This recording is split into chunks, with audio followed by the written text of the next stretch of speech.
sufrir una inestabilidad como si fuera una columna, y entonces en algún punto dado se va justamente a haber un desplazamiento transversal importante, y a partir de ese punto, pues cada vez se requiere menos carga para seguirlo, para que siga ampliándose ese desplazamiento. Entonces, en ese sentido, esa es una falla por inestabilidad. Entonces, tenemos que asegurar en un ensayo de compresión que la probeta falle por resistencia del material y no por inestabilidad, por un efecto columna. Entonces, en ese sentido, existen varios dispositivos, como el que ustedes ven aquí en la imagen. Este dispositivo es el que se conoce como el dispositivo ITRI. Bien, entonces ustedes ven aquí la probeta, ¿sí? Esta que está aquí. Lo que están viendo es un corte longitudinal, digamos, del dispositivo. Entonces, lo que están ustedes viendo aquí es la mitad de la probeta. Entonces, esta probeta que está aquí, con el puntero, aquí está la probeta. Y esta sí está provista de unas tablillas, a través de las cuales se sujeta la probeta a estas mordazas. Estas mordazas tienen un perfil trapezoidal, de tal manera que esta que está aquí son caras planas que forman un ángulo con respecto a la superficie de contacto con la probeta, que será esta, y descansan sobre también unos asientos trapezoidales, que es lo que está aquí. Entonces, esta superficie inclinada de la mordaza descansa sobre la superficie inclinada del apoyo del asiento, de tal manera que cuando hay una carga compresiva, pues entre más se incremente la carga compresiva, más se incrementa la carga que se desarrolla entre estas dos superficies, y por lo tanto se incrementa la carga con la que se está apretando la probeta. Estos asientos, también de forma trapezoidal, están colocados sobre una cavidad. Esta cavidad en un bloque. Este es un bloque muy másico,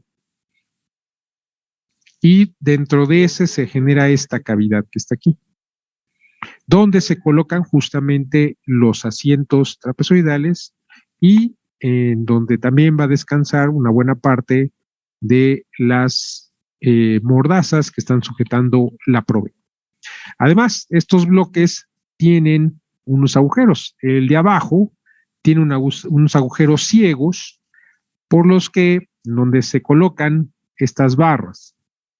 Las barras, que pueden ser también de sección circular cilíndrica.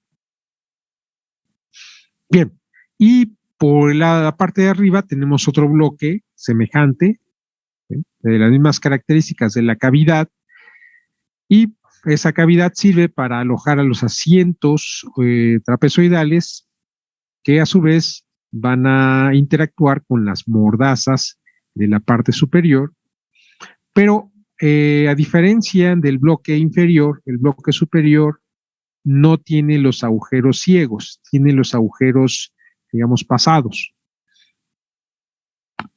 Y eso permite que justamente estas barras o el bloque superior se pueda deslizar, o ahí puede haber un deslizamiento relativo entre las barras guía, que son estas, y el bloque superior. De tal manera que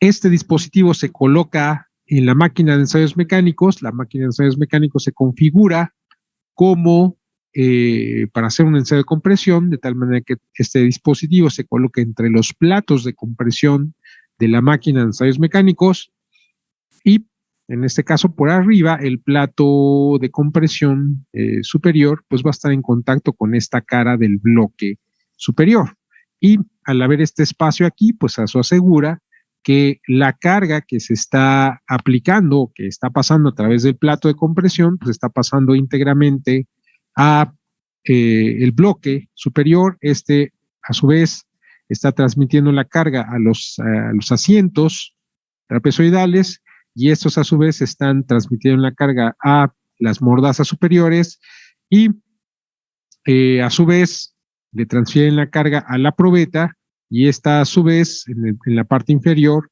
está transmitiendo la carga a las mordazas y estas a su vez le están transmitiendo la carga a los asientos trapezoidales y estos a su vez al bloque inferior, que el bloque inferior a su vez está descansando sobre el plato inferior de la máquina de ensayos mecánicos y ahí se cierra, digamos, el circuito de cargas. Bien, entonces, como lo ven ustedes, la sección de prueba tiene una longitud muy pequeña, muy reducida. ¿Por qué? Justamente para asegurar que cuando exista la carga de compresión en el material compuesto que está hecha la probeta, entonces la probeta no falle por inestabilidad, es decir, por pandeo. Bien, y que normalmente se produzca la ruptura por resistencia del material y que se produzca, por eso tienen las tablillas, en la zona de prueba. En la zona de prueba, esta longitud de prueba es muy reducida, como ya vimos.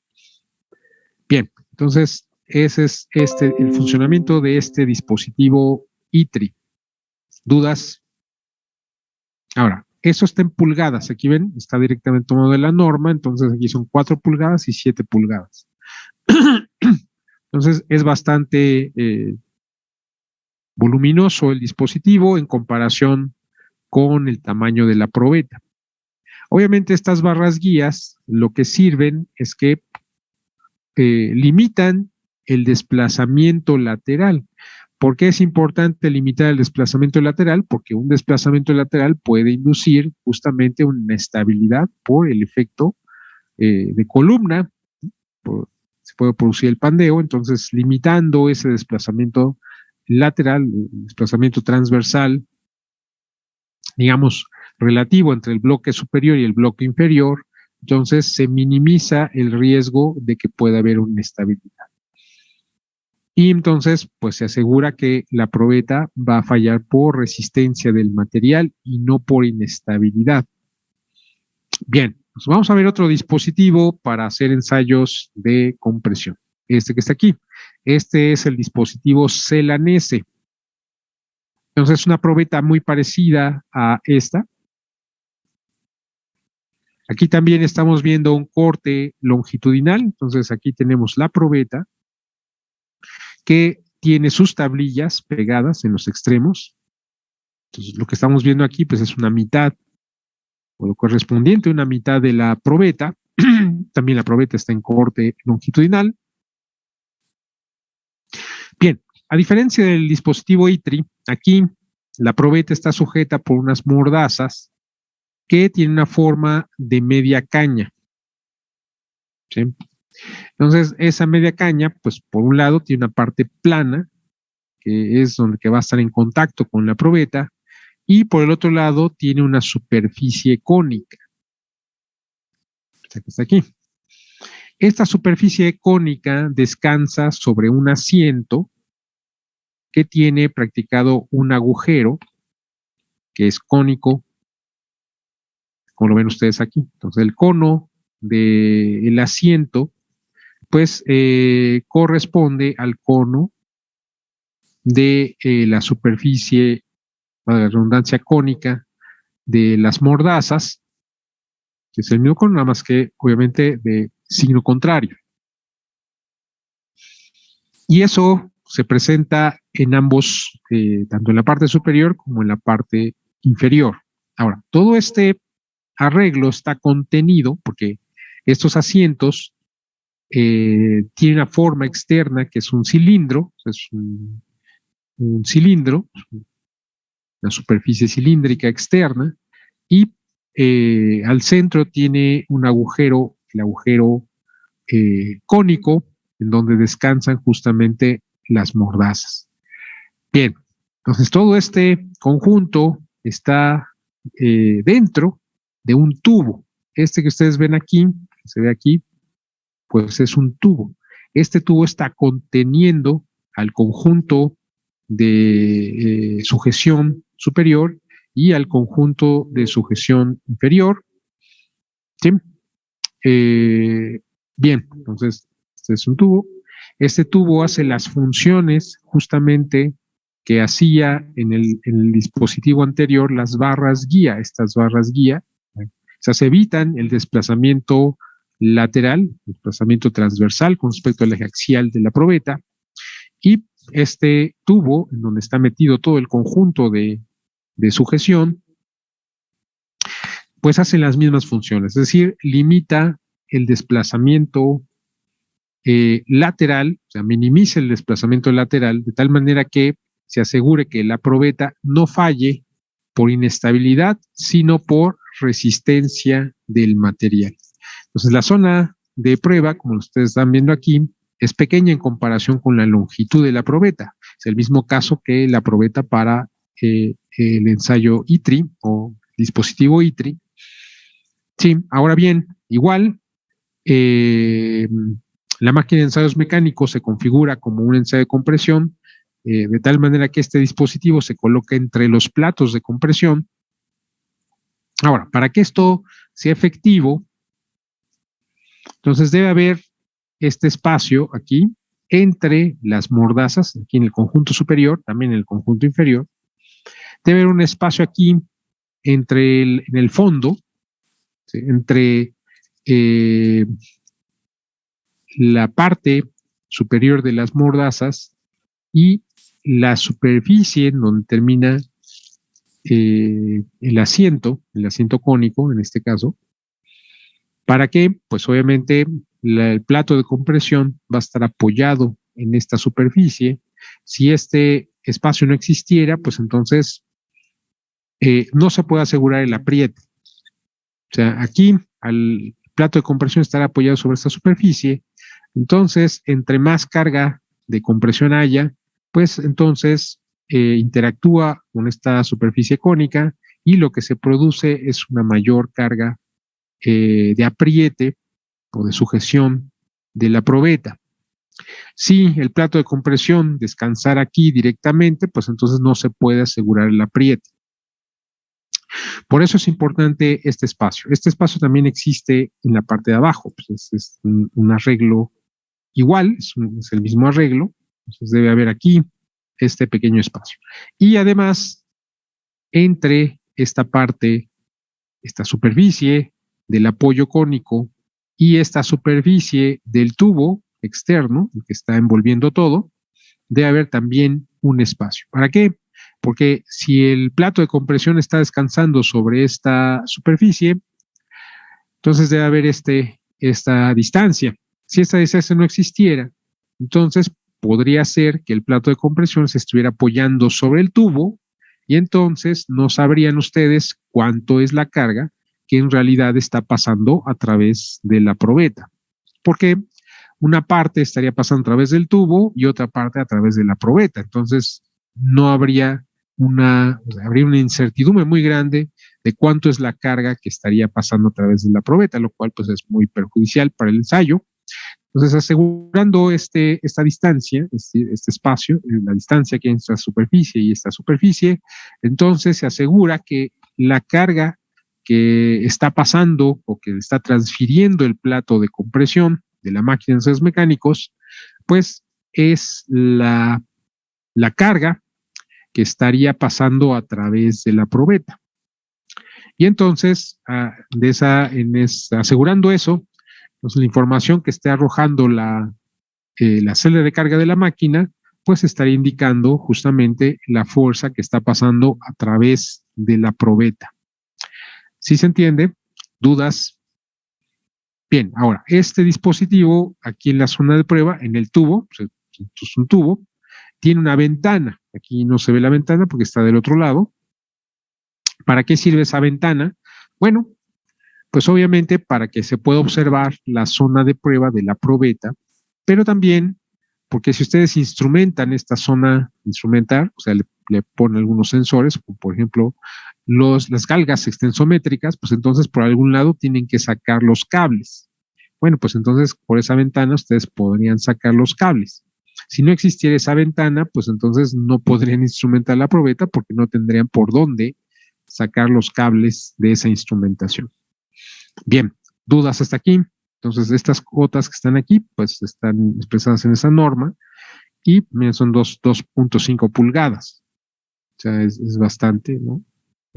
Grueso todo este dispositivo, más bien las dimensiones son importantes.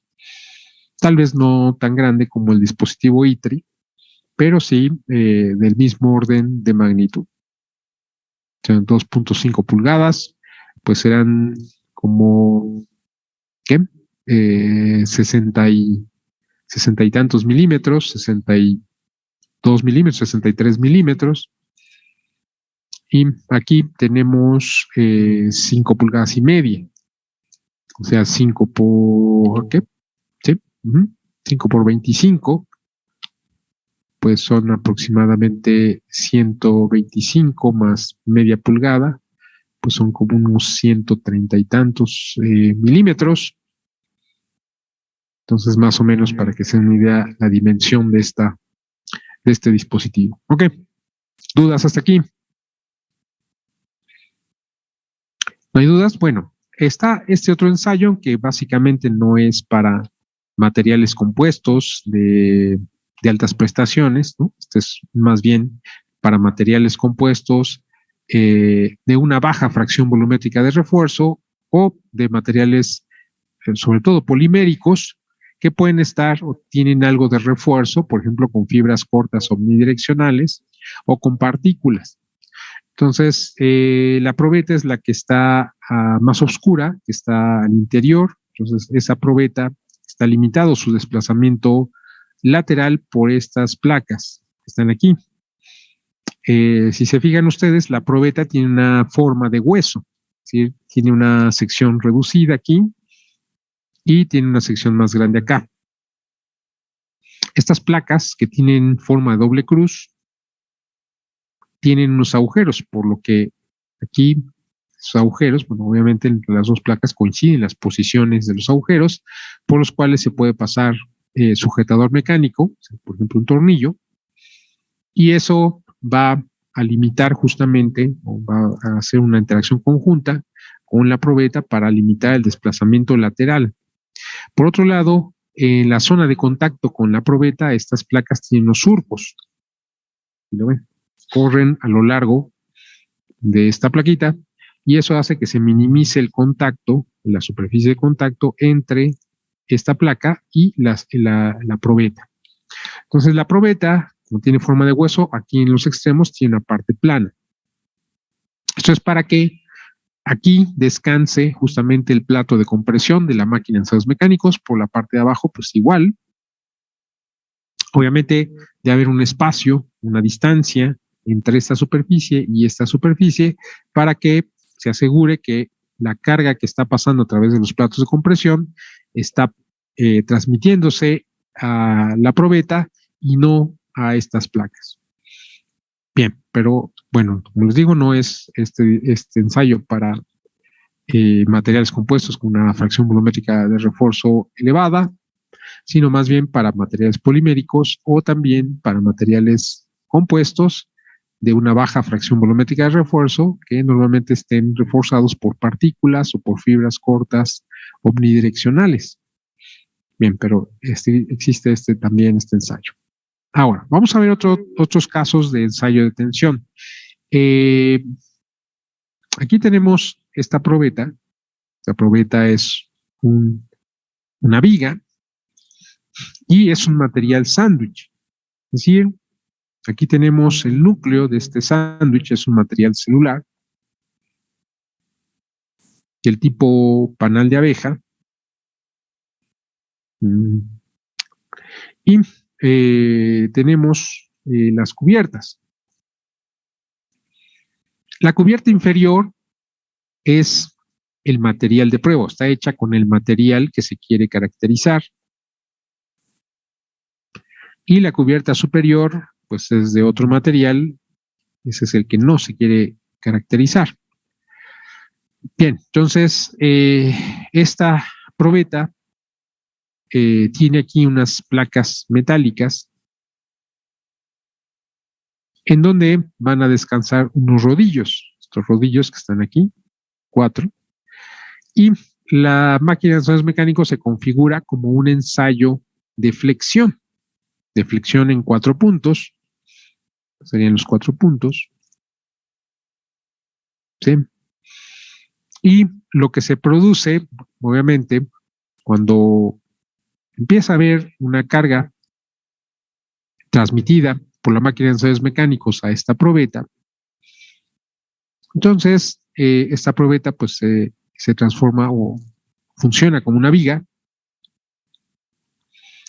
La fuerza que está registrando la celda de carga pues está dividida entre estas dos, o sea, aquí sí que esta fuerza es un medio de la fuerza que está registrando la celda de carga, y como está en equilibrio, pues quiere decir que estas fuerzas también corresponden a un medio de la carga que está registrando la celda de carga. O sea, este es un medio de F, un medio de F, un medio de F y un medio de F. Si ustedes hacen el diagrama de cortantes, pues se van a dar cuenta que en esta zona, entre este rodillo y este rodillo, va a haber un cortante que va a tener una magnitud de un medio de F, justamente, pero a partir de este rodillo, de esta placa, porque eso nos está transfiriendo esa carga, entre esta zona en donde se termina esta plaquita y donde empieza esta otra plaquita, hay un segmento aquí que es la zona de prueba de la probeta, en donde el cortante es 0. Bien, pero además, si ustedes multiplican un medio de F por la distancia que hay entre estas dos fuerzas, lo que van a obtener es justamente el momento flector. Bien, entonces en esta zona, el momento flector es constante y el cortante es 0. Entonces eso significa que aquí tenemos una condición de flexión pura, casi pura porque no hay cortante, y además constante. Y eso significa que el momento flector aquí va a producir tensión en la cubierta inferior y compresión en la cubierta superior, de tal manera que el material que se está probando va a estar sometido a tensión. Esta es la cara que se está probando aquí, ¿no? En esta gráfica es justamente la cubierta, que es el material, o la cubierta que está hecha del material de prueba que queremos caracterizar. Entonces, esta cubierta va a estar sometida a tensión.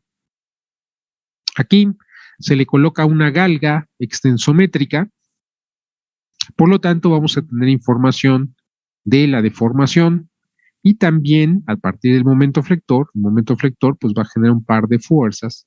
Una de esas va a estar actuando en la cubierta superior y otra va a estar actuando en la cubierta inferior. Obviamente esa fuerza que está actuando en la cubierta inferior, pues ustedes dividen entre la sección transversal de la cubierta y lo que se va a obtener es el esfuerzo normal, que va a ser un esfuerzo de tensión, y que va a ser un esfuerzo que está actuando alineado con respecto al eje axial de la cubierta inferior. Va a ser un esfuerzo de tensión. Entonces, si ustedes tienen también esta galga, pues esta galga les va a indicar la deformación que hay en dirección axial de la cubierta inferior y por lo tanto pueden ustedes trazar un diagrama de esfuerzo normal contra deformación axial.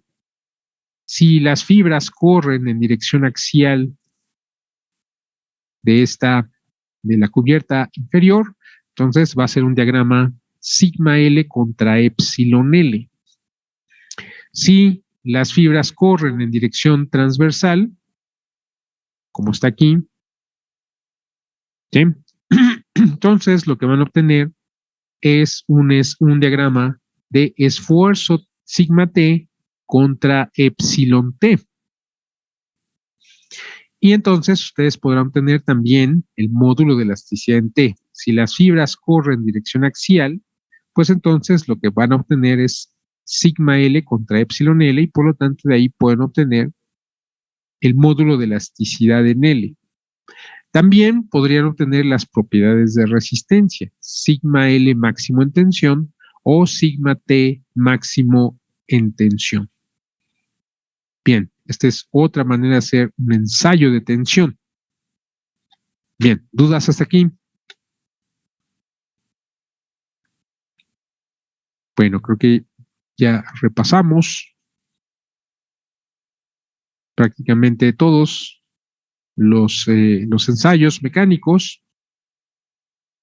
Bien, entonces vamos a ver ahora los ensayos de caracterización física. Entonces, las propiedades físicas que podemos obtener, antes, de los ensayos de compresión que acabamos de ver, tanto con el método ITRI como con el Celanese, este es el dispositivo Celanese. Entonces, básicamente se emplean para obtener las propiedades de resistencia en compresión. Es decir, si las fibras corren en dirección axial de la probeta y se lleva este ensayo hasta la ruptura, pues entonces se va a obtener sigma L máximo en compresión. Si las fibras corren en dirección transversal al eje axial de la probeta, entonces, si llevan este ensayo hasta la ruptura, lo que van a obtener es el sigma T máximo en compresión. Ahora, además, si instrumentan su probeta con galgas, podrían también obtener el módulo, los módulos de elasticidad. Si corren las fibras en dirección axial, pues entonces será el módulo de elasticidad longitudinal, y si corren las fibras en dirección transversal, pues será el módulo de elasticidad en dirección transversal. ¿Sí? Igual lo mismo para este. Entonces, con eso ya abarcamos prácticamente todo, por lo tanto, todo lo correspondiente a las propiedades mecánicas que vimos en este curso.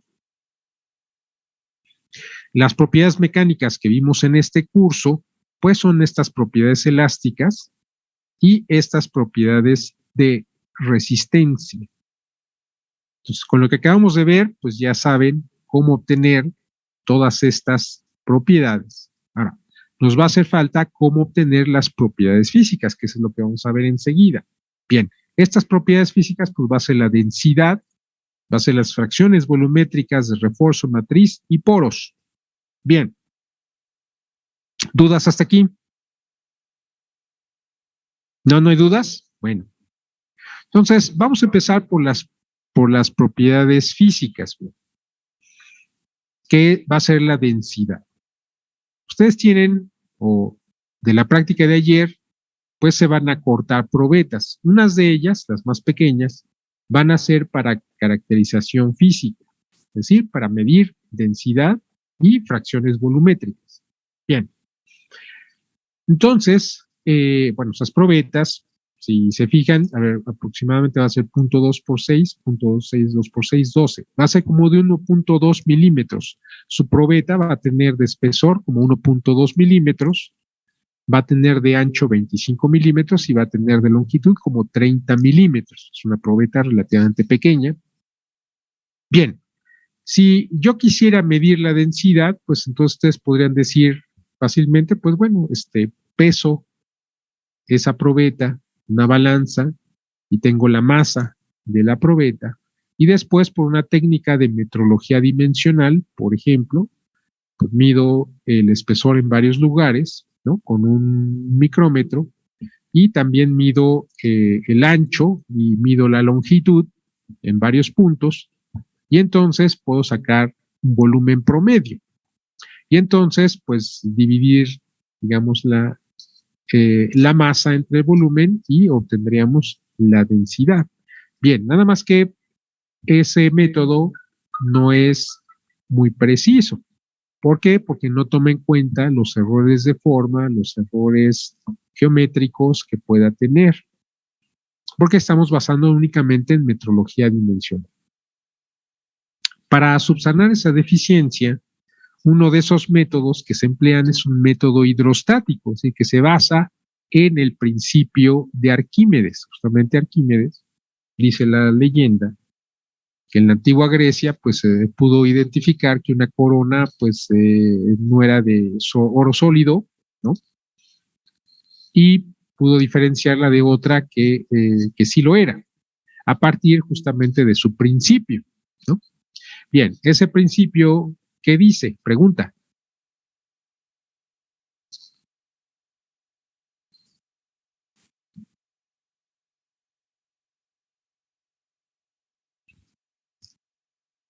Hey, no los escucho. El de Arquímedes dice Sí. que todo cuerpo, bueno, afirma que todo cuerpo que se sumerge, pues experimenta un empuje vertical hacia arriba, que es igual al peso del fluido que va saliendo.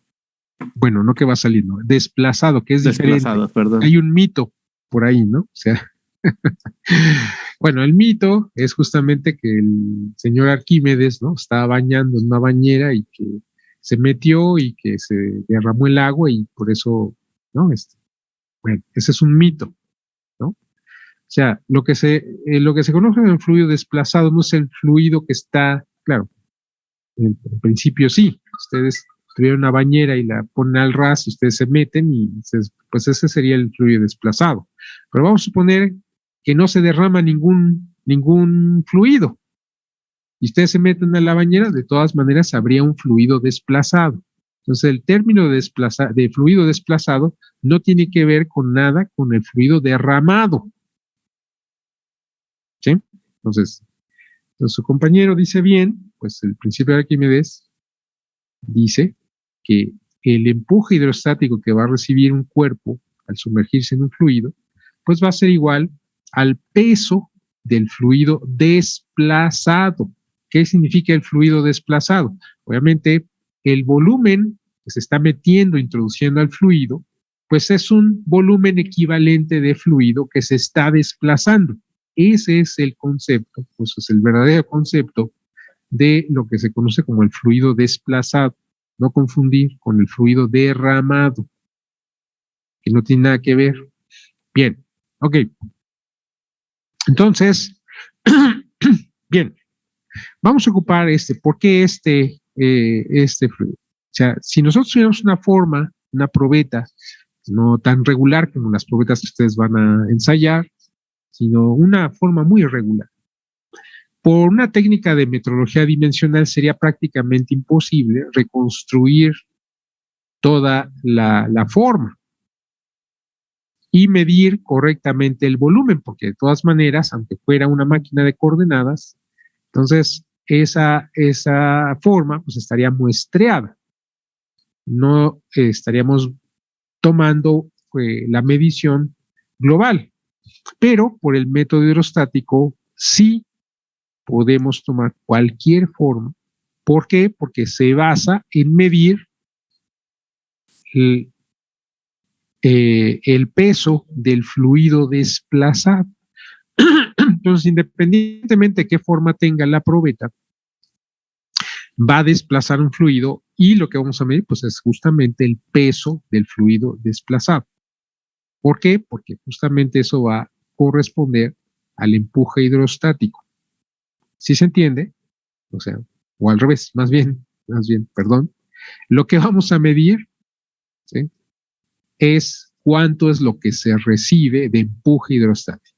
Y a partir de saber cuánto es lo que se recibe de empuje hidrostático, pues entonces el empuje hidrostático va a ser igual al peso del fluido desplazado y por lo tanto, si sabemos la densidad de ese fluido, pues entonces podemos encontrar el volumen de ese cuerpo que está sumergido en ese fluido. Y obviamente, si lo que vamos a sumergir es una probeta, pues entonces el volumen que vamos a obtener es el volumen de la probeta. Entonces, lo que vamos a hacer es medir justamente el empuje hidrostático. ¿Cómo lo vamos a hacer? Bien, vamos a suponer que ustedes, ¿no?, quieren medir cuánto es su volumen, el volumen de su cuerpo. Y tienen una alberca. ¿Sí estamos de acuerdo? Tienen una alberca. Y tienen una grúa pequeña como la que se usa para elevar los motores, ¿no? Entonces, y tienen una balanza que van a sujetar con la grúa y de tal manera que pues les va a medir lo que ustedes pesan. Entonces vamos a suponer que les ayuda un compañero suyo y ustedes se cuelgan, ponen la grúa en el borde de la alberca, ¿sí? Entonces ustedes se cuelgan de la grúa sin estar todavía sumergidos. Obviamente, la celda de carga va a registrar, o la balanza va a registrar su peso en aire. Y el compañero que le está ayudando, pues va a bajar el brazo, de tal manera que ustedes estén completamente sumergidos en la alberca. ¿Qué es lo que va a ir registrando esa balanza o esa celda de carga? Lo que va a ir registrando es que va a reducir la indicación, es decir, el valor que originalmente era el peso en aire, se va a ir reduciendo conforme ustedes se sumerjan en la, en la alberca hasta que llegue un punto en que, pues bueno, ya están completamente sumergidos y obviamente la balanza pues ya no va a registrar una variación porque ustedes ya están completamente sumergidos. ¿Cuál es lo que me estaría indicando en ese momento la balanza? Ya porque cuando estaban arriba, sin estar sumergidos, lo que les indica la balanza es su peso en aire. Y ahora que están completamente sumergidos, ¿cuál es el significado de la indicación de esa balanza o de esa celda de carga? ¿Qué significaría el valor que les está arrojando esa celda de carga? Pregunta.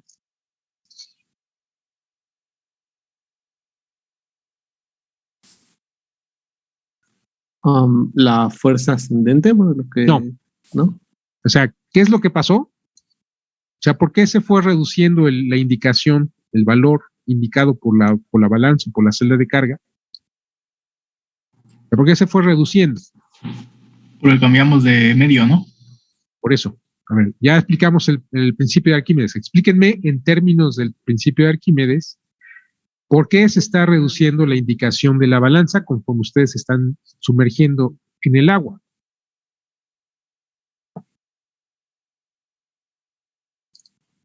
Por el empuje que va a experimentar. Por la fuerza hidrostática. Ok, entonces, ¿qué es lo que está aumentando? La fuerza hidrostática. ¿Y qué es lo que está disminuyendo? El peso en aire. No, peso en aire es el peso en aire. Lo que se está reduciendo es la fuerza que está registrando la celda de carga o la balanza. Ok, ¿qué es lo que está registrando la balanza? Es una suma de fuerzas, es una resultante de dos fuerzas. ¿Cuáles son esas dos fuerzas?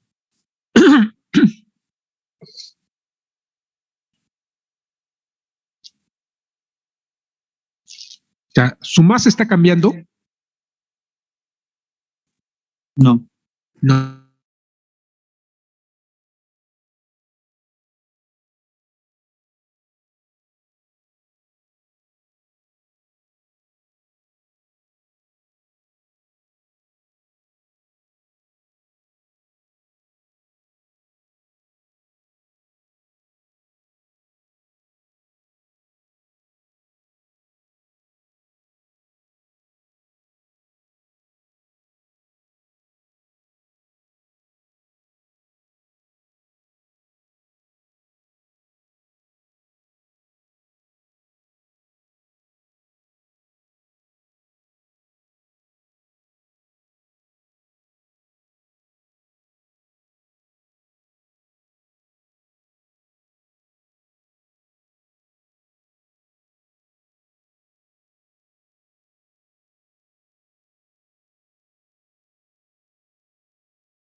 les va a indicar la balanza es justamente esa diferencia. Cuando no hay empuje hidrostático, pues esa diferencia, es decir, su peso menos 0, pues va a seguir siendo su peso. Pero conforme ustedes se introduzcan en el agua, pues la fuerza hidrostática va a ir aumentando y por lo tanto la diferencia de su peso, que es una constante, menos la fuerza de empuje hidrostático, pues les va a arrojar pues lo que les va a arrojar la celda de Krebs, pues esa diferencia, y por lo tanto, pues si está incrementando el empuje hidrostático, digamos, esa lectura de la balanza está disminuyendo.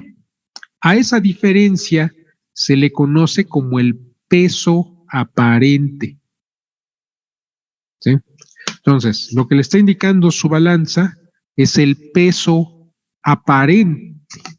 ¿Sí? Cuando ustedes completamente sumergidos, pues entonces va a ser el peso aparente que ustedes tienen en agua. Bueno, en el agua de la alberca. ¿Sí estamos de acuerdo? Bien.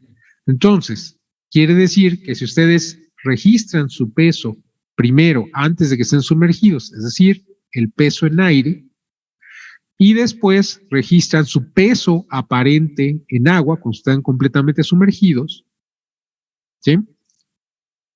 Ya quiere decir que la diferencia, pues es justamente el empuje hidrostático, ¿sí?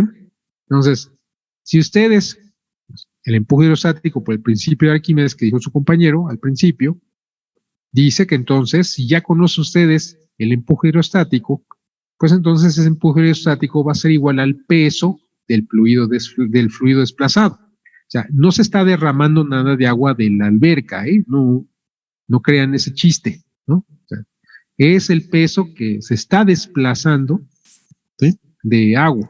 ¿Por qué? Porque ustedes se están introduciendo. Bien, entonces, si ustedes conocen la densidad del agua, pues se la pueden conocer. ¿Por qué? Pues agarran una cubeta, la pesan la cubeta, la llenan de agua, la vuelven a pesar con agua, saben el volumen que tiene la cubeta, entonces pueden sacar la densidad del agua. Y les digo esto ¿por qué? Porque normalmente el agua de la alberca no es simplemente H2O, sino tiene otras sustancias. Aparte, el agua que viene de la red de alimentación municipal donde estén, pues no es completamente H2O, tiene otras sustancias, tiene sales, minerales, tiene otras cosas. Entonces, obviamente, pues no es pura agua, es agua pura, digamos. Entonces, tendríamos que obtener esa densidad. Entonces, ya teniendo la densidad del agua de la alberca, entonces, saben que el peso, la gravedad por la densidad del agua, por el volumen desplazado de agua, va a ser igual al peso del fluido desplazado, que va a ser igual a la diferencia entre el peso en aire y el peso aparente en agua de ustedes, ¿sí? Es una constante, y de ahí pueden despejar justamente el volumen desplazado de agua. Pero ese volumen desplazado de agua va a ser exactamente igual a su volumen, al volumen de su cuerpo. ¿Sí se entendió el principio? Bueno, este es el mismo principio que vamos a aplicar. Bien, para ello vamos a necesitar una balanza. Esta balanza, bueno, es una balanza analítica. En principio, debe tener una resolución cercana a 1 miligramo, es decir, 1 gramo por 10 a la menos 3, es decir, debe tener 3 ceros después del punto decimal. ¿Sí? Una resolución de 1 miligramo cuando menos. Bien, entonces normalmente estas balanzas por la parte de abajo tienen un gancho. En ese gancho ustedes van a colocar esta herramienta, una herramienta que les va a permitir soportar a su probeta. Van a necesitar un vaso de precipitados, así como este, que está aquí esquematizado, y un fluido de referencia, que puede ser, por ejemplo, agua destilada. ¿Se entiende? Ok, entonces hay abundante información en la literatura de las propiedades del agua destilada, dependiendo de la temperatura y la presión a la que esté. Entonces ustedes pueden saber si está a tal temperatura, cuánto es su densidad. ¿Sí estamos de acuerdo? ¿Dudas hasta aquí? Bueno, ok. Entonces, bien. Esta balanza la pueden colocar en un lugar fijo, así como está aquí. Bueno, esta en realidad yo debería cambiar mi imagen porque el vaso de precipitados lo van a colocar sobre una mesa móvil. Que esta mesa tenga, no sé si lo puse por acá. Bueno, aquí está. Entonces es una mesa móvil que se pueda desplazar y esa mesa móvil debe tener asociado un instrumento de medición del desplazamiento, o sea, un extensómetro. Bien, para identificar el desplazamiento. Bueno, entonces, primero va a ocurrir, ustedes primero van a pesar su probeta en aire, ¿sí? La balanza por acá arriba tiene una mesa, como está aquí ilustrado, donde ustedes van a medir su peso, el peso de la probeta en aire. Masa de este material compuesto la van a tener en aire.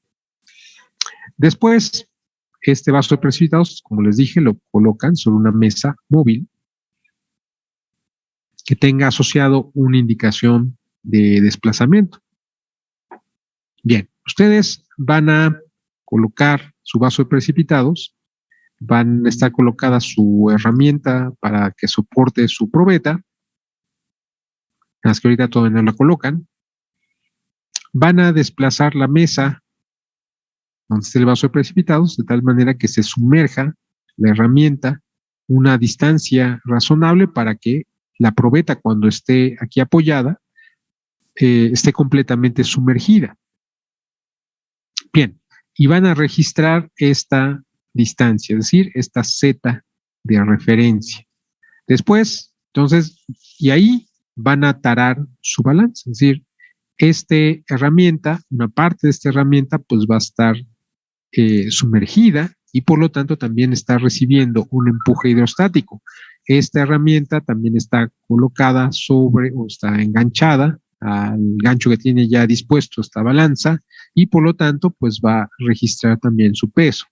Pero si en esta posición, normalmente todas las balanzas pueden tarar, es decir, ustedes tienen un recipiente y van a colocar algo que van ustedes a medir, pues entonces primero lo colocan sobre la balanza y taran para que la balanza absorba esa diferencia, es decir, aparezcan ceros, y a partir de ese momento ustedes pues, ya pueden colocar en ese recipiente que está a su vez sobre la balanza, pues el material que ustedes vayan a pesar, y entonces están descontando el peso de ese recipiente. Bueno, lo mismo va a pasar con la herramienta de soporte para el apoyo de la probeta. Entonces ustedes lo colocan a esta Z de referencia en donde van a hacer sus mediciones y taran su balanza y aparecen ceros. Entonces aquí estamos descontando el peso de esta herramienta y también el empuje hidrostático que esta parte sumergida está recibiendo. Bien. Entonces después lo que hacen es descubrir, o sea, bajan la mesa para que se descubra completamente la herramienta, colocan su probeta y vuelven a subir, o sea, vuelven a subir hasta esta posición. Por eso necesitan esta indicación, porque cuando este instrumento vuelve a indicar esta misma Z, pues entonces quiere decir que están en el mismo punto, no ha habido problema. Entonces, obviamente aquí, esta posición ya con la balanza, con la probeta sumergida, ustedes van a registrar el peso aparente de la probeta en agua, por ejemplo, en agua destilada. ¿Sí? Y a partir de la diferencia entre el peso en aire y el peso aparente de la probeta en agua, esa diferencia va a corresponder al empuje hidrostático. ¿Sí? Ahora, ese empuje hidrostático pues va a ser igual al peso del fluido desplazado. El peso del fluido desplazado va a ser igual a la gravedad por la densidad por el volumen de fluido desplazado. Entonces, de ahí ya puedo despejar justamente el volumen de fluido desplazado, que va a ser exactamente igual a el volumen de su probeta. ¿Sí? Bien, entonces ya tienen la masa de su probeta en aire, ya tienen ahora el volumen de su probeta y por lo tanto ya pueden sacar la densidad de su probeta. Entonces aquí conocen dos parámetros importantes al mismo tiempo, del mismo ensayo, o más bien tres. Conocen la masa de su probeta, la masa en aire de su probeta. Conocen el volumen de su probeta y por ese hecho, pues conocen la densidad de su probeta, es decir, la densidad del material del que está hecha su probeta. ¿Se entiende? Entonces conocen esos tres parámetros, masa, volumen y densidad. Eso va a ser de utilidad justamente para las fracciones volumétricas. ¿Dudas hasta aquí? Bien, entonces vamos a ver cómo se obtienen las fracciones volumétricas. Bueno, esto es lo que les acabo de mencionar, ¿no?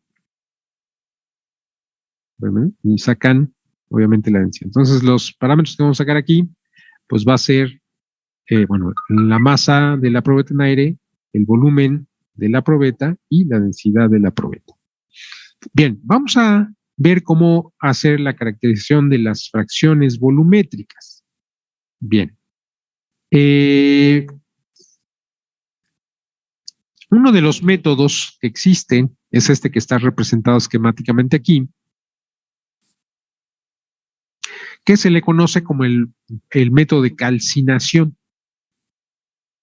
O en inglés, bueno, se le conoce como el método de burn-off, ¿no? Ustedes van a tener su probeta, la misma que ustedes utilizaron para la densidad.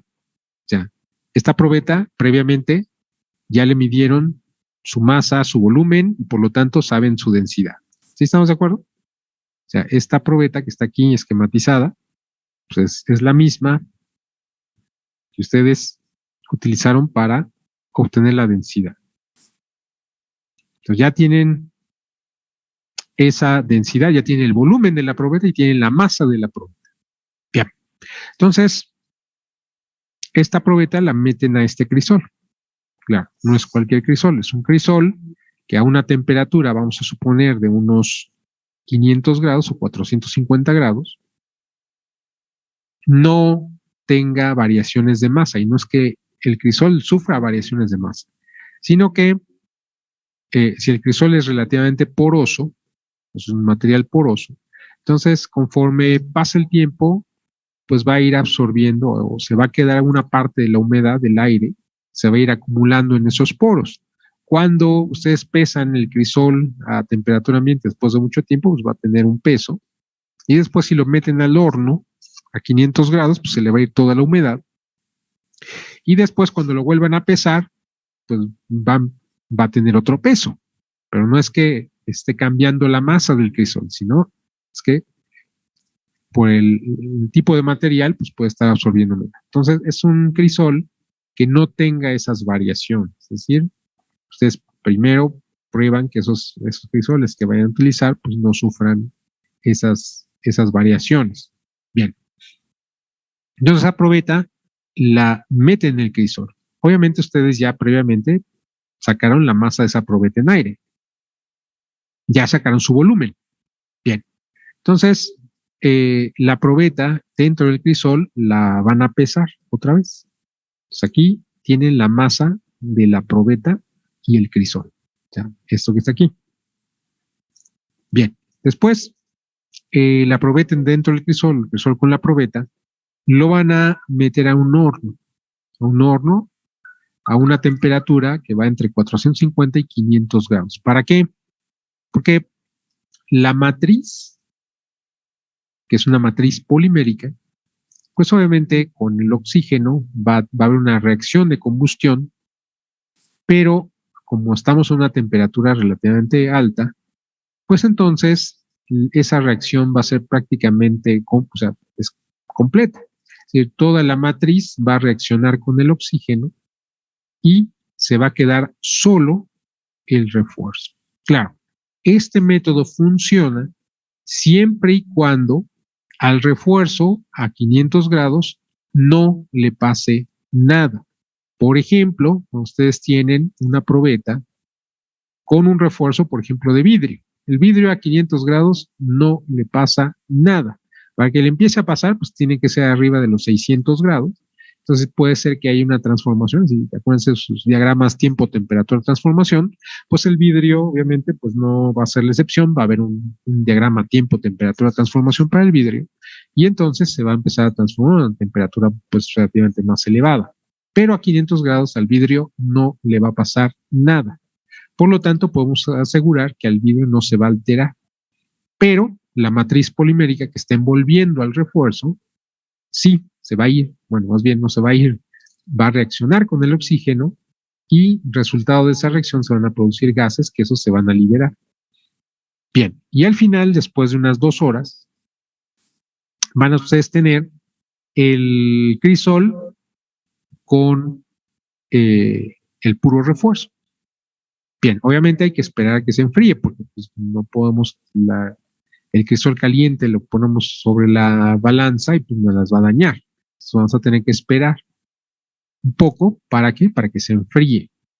Ya una vez a temperatura ambiente o ya una temperatura, digamos, relativamente manejable, entonces vamos a volver a pesar la probeta dentro del crisol en la balanza. Bien, entonces ya tenemos el crisol con la probeta antes de la calcinación y el crisol con la probeta después de la calcinación. La diferencia entre estas dos lecturas, como lo está indicando aquí, va a corresponder justamente a la masa de la matriz. ¿Sí?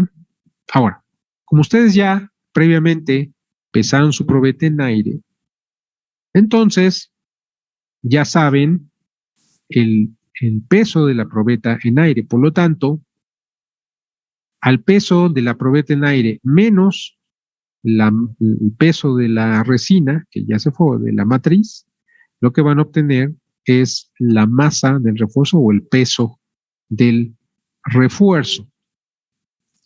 ¿Sí estamos de acuerdo? Ahora, si ustedes saben de qué material es el refuerzo, por ejemplo, fibra de vidrio, ¿sí? En este caso, pues saben la densidad del vidrio.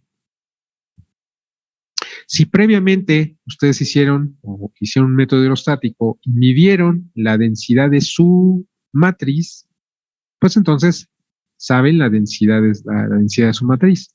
Bien, por lo tanto, pueden, ya que tienen ahora la masa de la matriz y la masa del refuerzo, entonces pueden identificar el volumen de matriz dividiendo la masa de la matriz entre la densidad de la matriz y el volumen de refuerzo lo pueden obtener dividiendo la masa del refuerzo entre la densidad del refuerzo.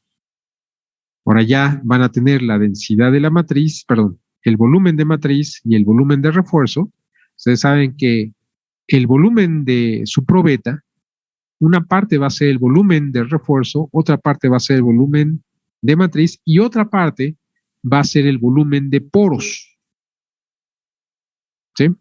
Entonces, de ahora tienen el volumen de su probeta porque previamente a este ensayo ya hicieron una medición de densidad y por lo tanto ya saben cuánto es el volumen de su probeta. Ya ahora saben el volumen de matriz y también saben el volumen de refuerzo. Por lo tanto, de la diferencia, pues pueden obtener el volumen de poros. Es decir, el volumen de poros, pues va a ser el volumen de su probeta menos el volumen de matriz menos el volumen de refuerzo. Y con eso, pues ya pueden obtener las fracciones volumétricas, es decir, ya tienen el volumen de la probeta, tienen los volúmenes de todas las fases, los constituyentes de su material compuesto, por lo tanto pueden obtener sus fracciones volumétricas. Bueno, este es el método de calcinación. Ese es el que vamos a hacer si todo sale bien. Si tenemos tiempo y disponibilidad del laboratorio, entonces vamos a obtener el método, vamos a hacer este método, vamos a aplicar este método. Bien, pero no es el único. Vamos a ver otro de los métodos, que es el método por disolución ácida, que en inglés se le conoce como el método de digestión. ¿Por qué? Porque pues, hace lo mismo que pues, hace el aparato digestivo de los animales, incluidos nosotros, ¿no? Un ejemplo claro, por ejemplo, son los rumiantes, ¿no? O sea, las vaquitas pues, comen pasto, que es un material compuesto, por cierto, claro, de origen natural. Tienen la fibra, que es la celulosa, y está envuelta en una matriz también orgánica. Y lo que hace el sistema digestivo, pues es que normalmente ustedes saben que el sistema digestivo está lleno de muchos ácidos que incluso son muy fuertes. ¿Para qué? Justamente para deshacer aquellas sustancias o desdoblar aquellas sustancias, en este caso, pues van a disolver la matriz. Las vaquitas lo que hacen pues es disolver con esos ácidos lo que les es de utilidad, ¿sí? Para que se pueda nutrir la vaquita, y entonces deja a la celulosa. La celulosa no le va a pasar nada o casi nada. Y entonces, pues ese es el método de digestión. Entonces aquí vamos a hacer lo mismo. Pero para eso, realmente no tenemos un estómago de una vaca. Y entonces vamos a tener, haciendo la función del estómago de la vaca, vamos a tener a este matraz de 3 bocas, este que está aquí. Adentro, pues vamos a colocar una solución ácida. Una solución ácida no es cualquier solución ácida, es aquella que va a disolver únicamente a la matriz, pero no al refuerzo. Entonces, la solución ácida tiene que atacar, tiene que reaccionar con la matriz, pero no debe reaccionar con el refuerzo. ¿Sí? Bien, este método se aplica para cuando no pueden hacer el método de calcinación. Vamos a suponer que ustedes tuvieran un compuesto de aramida con epóxico. La aramida también es un material orgánico, es un polímero. Si ustedes lo calientan a 500 grados, pues ni van a tener matriz ni van a tener refuerzo. Su crisol va a estar, al final de la calcinación, pues no van a tener nada en su crisol.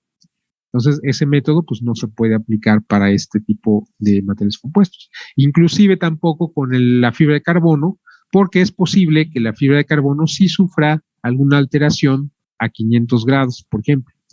Entonces, por eso, para este tipo de compuestos se utiliza el método por disolución ácida. Entonces, bien, esta probeta, previamente a aplicar este método, se hace lo mismo, es decir, se mide su volumen, se mide su masa en aire. Ya lo tienen previamente, es decir, conocen la densidad del material compuesto de la probeta o del material que está hecha su probeta. Bien, y entonces tienen su solución ácida preparada dentro del matraz. Adentro del matraz, pues van a colocar su probeta. Por una de las bocas del matraz van a colocar un termómetro.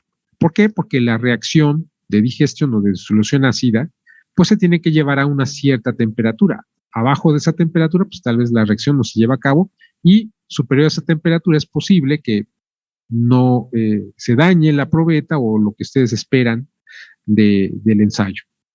Bien, entonces tiene que tener una medición de temperatura para controlar o verificar que esa temperatura no suba o no baje.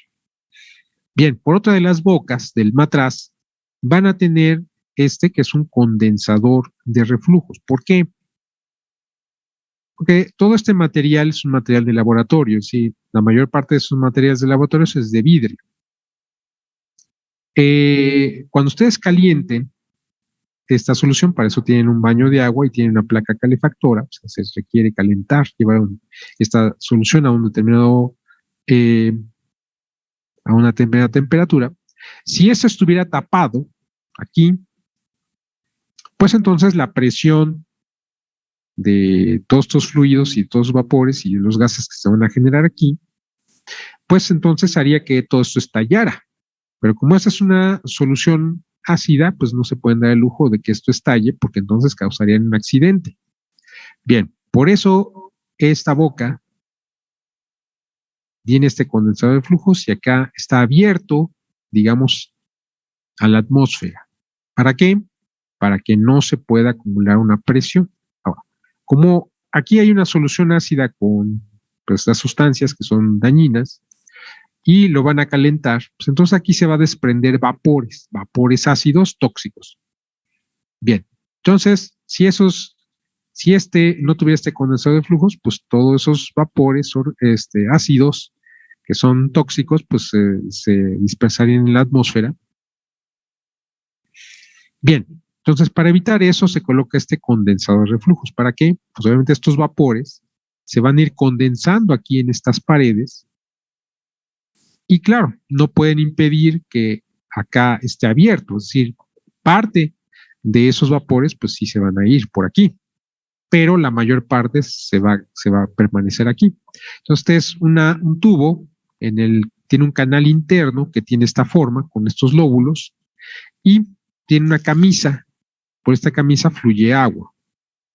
De tal manera que aquí pues los vapores calientes entran aquí y se van condensando en las paredes en este canal interno, y así es como se mantiene, o la mayor parte de estos vapores se mantengan adentro y que no salgan.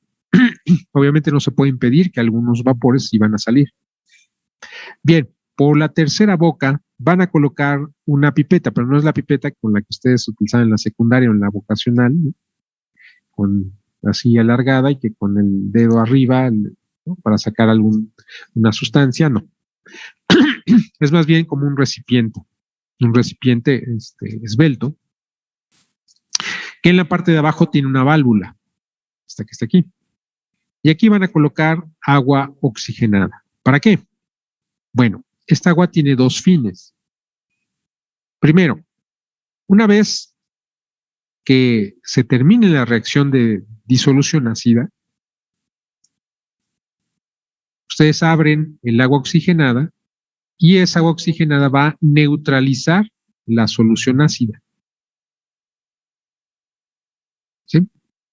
Bueno, por ese lado. Y como segunda función es que si en algún momento dado esta reacción se llega a salir de control, pues entonces ustedes abren esta llave, dejan pasar el agua oxigenada y entonces la reacción se para. ¿Sí? ¿Se entiende? Bien, entonces obviamente pues se tiene que llevar una cierta temperatura, para eso este matraz está en un baño de agua y hay un aporte de energía térmica a partir de una placa calefactora, ¿no? O sea, una parrilla, digamos.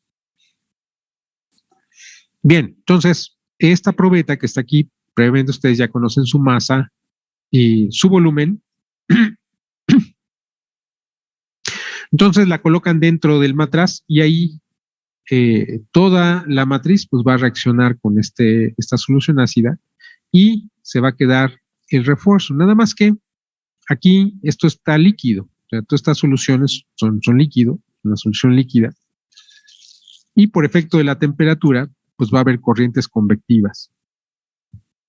De tal manera que todo el refuerzo va a quedar disperso en esta solución ácida. Entonces tenemos un problema, ¿cómo recuperar todo el refuerzo? Bueno, ok, entonces ese es el siguiente paso. El siguiente paso consiste, nada más que no tengo un esquema, es que se tiene un crisol, pero este crisol tiene un filtro que puede ser un filtro cerámico, en el fondo. Este crisol previamente se va a pesar. Antes del ensayo se va a pesar este crisol, pero antes de pesarlo lo van a meter al horno, van a aumentar la temperatura, digamos, va a quedar ahí 1 hora a unos 50 a 100 grados, de tal manera que todo residuo de algún líquido que pueda quedar en el filtro o en el crisol, pues se evapore. Y entonces, ya enfriado, ya habiendo hecho ese procedimiento, entonces ustedes lo pesan en aire, en su balanza, con su resolución de 1 miligramo. Ahí lo pesan. Y después, entonces, cuando terminen de hacer la reacción de disolución ácida, entonces van a vaciar todo el contenido, toda esta solución, a través de ese crisol. Ese crisol lo van a colocar en la boca de otro matraz, ¿sí? Y van a hacer pasar toda la solución ácida a través de ese crisol con filtro, ¿sí? Entonces, la sustancia que no les interesa, o sea, todo menos el refuerzo, pues va a pasar a través de ese filtro y va a quedar en el otro matraz. Bien, y para asegurarse que no quede nada, pues van a agregar a esta agua oxigenada aquí al matraz, y de todas maneras esa agua oxigenada pues la van a pasar a través de el crisol con el filtro, de tal manera que esa agua también va a pasar, y lo que se va a quedar en el filtro va a ser el refuerzo. Bien, entonces ya una vez hecho eso, van otra vez a calentar ese crisol con el filtro y con el refuerzo a una temperatura, digamos, unos 50 grados por un determinado tiempo, para que cualquier otra sustancia que no sea el refuerzo se vaya. Y entonces sí, después vuelven a pesar. Como ustedes ya tenían el peso del crisol sin el refuerzo y ahora tienen el peso del crisol con el refuerzo, la diferencia pues es la masa o el peso del refuerzo. Y a partir de eso es algo semejante que los cálculos para el método de calcinación. Es decir, ustedes ya tienen la masa de la probeta, a la masa de la probeta ahora le restan la masa del refuerzo y van a obtener la masa de matriz. Bien, si ustedes saben la densidad del refuerzo y la densidad de la matriz, pueden conocer el volumen de refuerzo y el volumen de matriz. Como a su probeta, antes de hacerle una disolución ácida, le midieron la densidad, entonces ya saben el volumen de su probeta. O sea, al volumen de su probeta le restan el volumen de refuerzo y el volumen de matriz, y el resultado va a ser el volumen de poros. Bien, entonces ya tienen volumen de matriz, volumen de refuerzo, volumen de poros, pues lo dividen entre el volumen de la probeta, cada uno de esos 3 volúmenes, y lo que obtienen pues son las fracciones volumétricas de refuerzo, de matriz y de poros o porosidad. ¿Sí se entiende? ¿Dudas hasta aquí?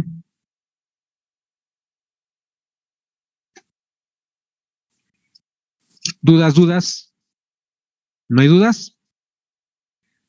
Bueno, entonces miren las indicaciones. El día de ayer ya se hizo la práctica de fabricación. Sí, se hizo video, más que el chico que me está ayudando, nuevamente va a editar un video y lo vamos a subir ya con este video. Entonces eso va a quedar en esta semana. Para los que no tuvieron la posibilidad de asistir a la práctica de fabricación de la placa. De todas maneras, creo que sus compañeros tomaron fotos, pues, que no sean gachos, que las compartan con ustedes, ¿no? Bien. El día de mañana, o sea, la indicación era que esos alumnos que se la llevaran a otros alumnos que fueran a hacer el trazo de las probetas sobre la placa, y el día de mañana ya con esa placa ya trazada, entonces va a haber el corte. Entonces los que vengan, que espero que sean diferentes, aunque si no pueden todos, pues otros que ya hayan asistido, pues pueden asistir siempre y cuando pues haya un espacio. Recuerden ustedes que estamos limitados a 10 personas, bueno, más, en realidad en total son 12, pero soy yo y está el otro chico que me está ayudando a hacer los videos. Entonces, solamente tenemos acceso a 10 personas, a 10 de ustedes. Entonces, yo sería la idea de que los que ya, o sea, que vinieran alguien que no haya venido para que cuando menos tenga la experiencia de hacer el corte. Ya, si no pueden, entonces sí, pues alguien que ya haya pasado, pues puede tomar el lugar de los que no vengan y también aprovechar, si es que es su deseo. Entonces, eso es importante. Entonces, 5 alumnos de 7M3 y 5 alumnos de 7M3 y 5 alumnos del 7AM2 para que se haga el corte de las probetas. Se va a hacer el corte de las probetas para ensayos mecánicos, pero también para la caracterización física. Entonces, bueno, eso es lo que va a pasar el día de mañana a partir de las 8:30. Siempre ocurre en algo que hay que, entonces tal vez nos llevamos un poco más tiempo o menos tiempo. Esta práctica no es tan tardada como la de el día de ayer, pero sí nos vamos a llevar unas 2 horas. Entonces, ténganlo presente. Entonces, los que estén dispuestos a venir, quieran venir y pues pueden hacerlo. Los que no, pues de todos modos vamos a tomar video y ese video también lo vamos a subir. Tenemos que esperarme tantito porque también pues, hay que editar el video porque si no se vuelven muchas horas, ¿no? de videos y pues se tendrían ahí que estar todo el tiempo viendo los videos. Entonces, por eso se va a editar, ¿no? Bien, entonces, dudas. Ahora, lo que es importante es que nosotros teníamos ahí muchos gogles, pero obviamente, pues mucha gente los usó, se los puso, ¿no? Y estamos en una contingencia sanitaria. Entonces, eso sí, los que vengan, traigan sus gogles. ¿Sí? Y como vamos a cortar material compuesto, entonces se desprende polvo obviamente de material compuesto. ¿Qué tiene ese polvo de material compuesto? Pues vidrio y tiene pues parte de la matriz, ¿no? O conjunto, es una misma partícula, puede tener pedazos de vidrio y pedazos de matriz. Y es un polvo fino. Entonces, obviamente para evitar problemas, claro, ustedes no se dedican a todo esto, yo tampoco lo hago a diario, ¿no? Pues es posible que no pase nada, pero lo mejor es que traigan su mascarilla antipolvos, de esas que venden en las tlapalerías, ¿no? Entonces se ponen su mascarilla antipolvos